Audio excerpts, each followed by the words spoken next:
Desde la prehistoria los humanos ya se comunicaban, pero no como ahora. Usaban sonidos, gestos y expresiones corporales para poder entenderse.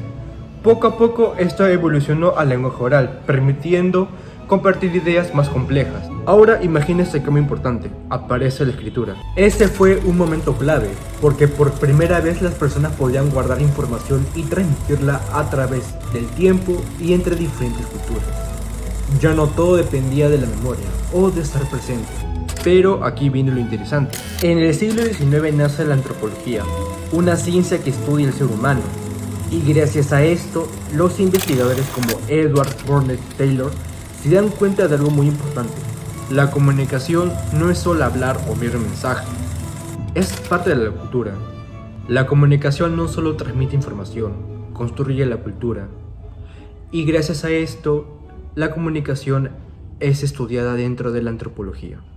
En la década de 1960, la antropología de la comunicación surge como una especialización dentro de la antropología cultural, en un contexto en el que los investigadores comienzan a cuestionar los estudios tradicionales del lenguaje, que antes lo analizaban de forma aislada.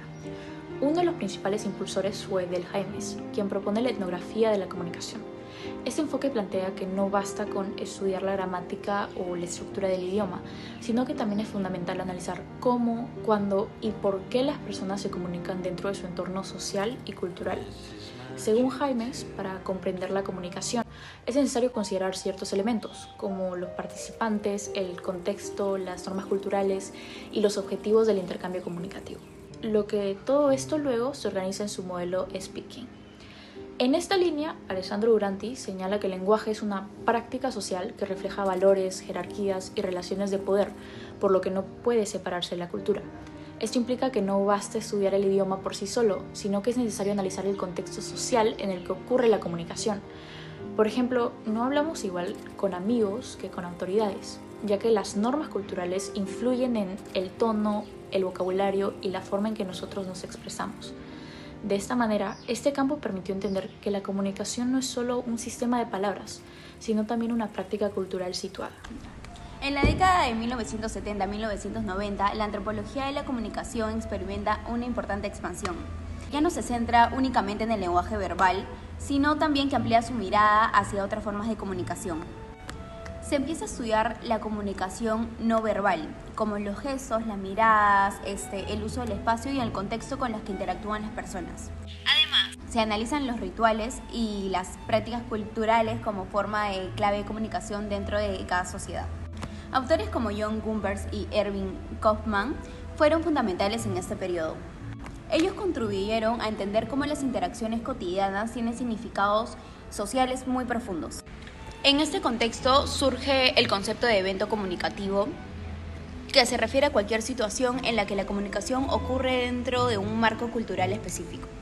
El aporte clave de esta etapa es que la comunicación deja de entenderse solo como palabras y pasa a verse como una práctica social compleja, influenciada por la cultura, el contexto y las relaciones entre las personas. Por ejemplo, un saludo no solo es decir hola, sino también el tono, el gesto y la distancia entre las personas. Desde los años 80 en adelante, la antropología de la comunicación ha tenido un cambio importante, y es que con la llegada del internet, de la tecnología y de los medios de comunicación, la antropología de la comunicación ha tenido que ya no solamente analizar las interacciones sociales cara a cara, sino que ha tenido que estudiarla dentro de entornos digitales. Ya las personas no solamente consumían información de los medios digitales, sino que también se volvieron productores de y también comparten esta información. En este contexto surgen las redes sociales, que transformaron la forma de expresarnos y de crear vínculos con los demás. Además de esto, también se crearon plataformas digitales que han permitido que nos relacionemos y que interactuemos con otras personas en tiempo real.